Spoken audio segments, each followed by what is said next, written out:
Hey everyone, this is Karen Waksman, founder of Retail MBA. Today we're going to be talking about retail markdowns. So if you have a great product perfect for stores, you're going to hear the word markdowns.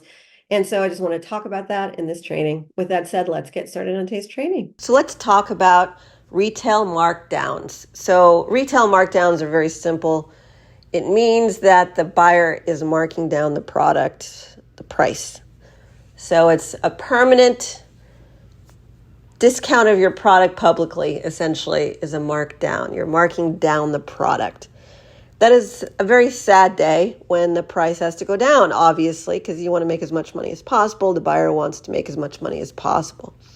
However, it is something that happens with retailers. So here's what you need to know about it. If a buyer comes back to you and says, I want to mark down your product, you have to make a business decision as to what you're going to do with that. Or if you'd already signed a purchase order, an agreement that said if there is a markdown, you've agreed to it, then you're going to have to just deal with it. So with the retail chains, they'll try with the higher price, and eventually, if it doesn't convert, they will mark it down. And the problem with markdowns is it's inevitable sometimes, because if a retailer decides to get rid of the product, they use markdowns. They mark it down. And so sometimes it's got nothing to do with you. Maybe they found something else they want to sell. Maybe life happens and the thing didn't convert, or maybe it was just time. They don't want to put that product into a store anymore. The buyers own you a little bit when it comes to retailers. So what are you going to know about markdowns? Really, it's try and keep it successful for as long as possible in stores so that the markdowns don't happen as often. The way you do that is you help the buyer sell the product when it goes live, and you try to keep the longevity of the product. Some products are just glowing into the world, and no matter what you do, the thing will sell.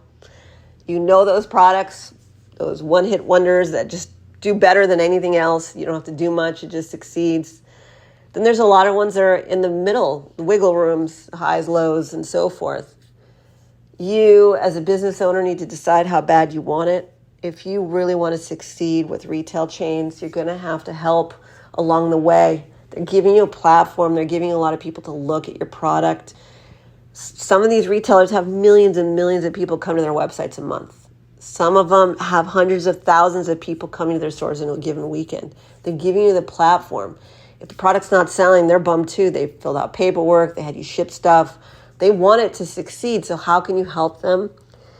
Maybe put some ads out, advertisements, get the word out about your product, get it to scale in some way, work with influencers, do what everybody else does, throw in some money, some ideas, do some cool hoopla, be on a show, be in a magazine, whatever it takes to get the word out to help this thing stay alive.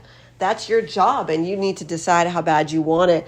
But that will keep you away from the markdown bucket a lot of the time. Sometimes it's really something that you can't do anything about. But if you can help the buyers scale up in any way, that would really support you. It's like Amazon.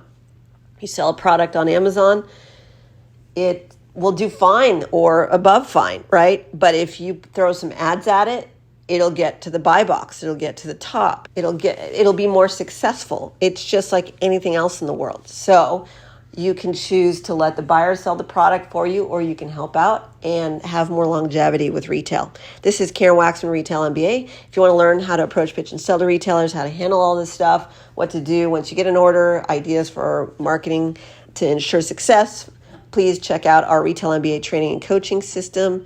It's actually a coaching program that lasts a year with training.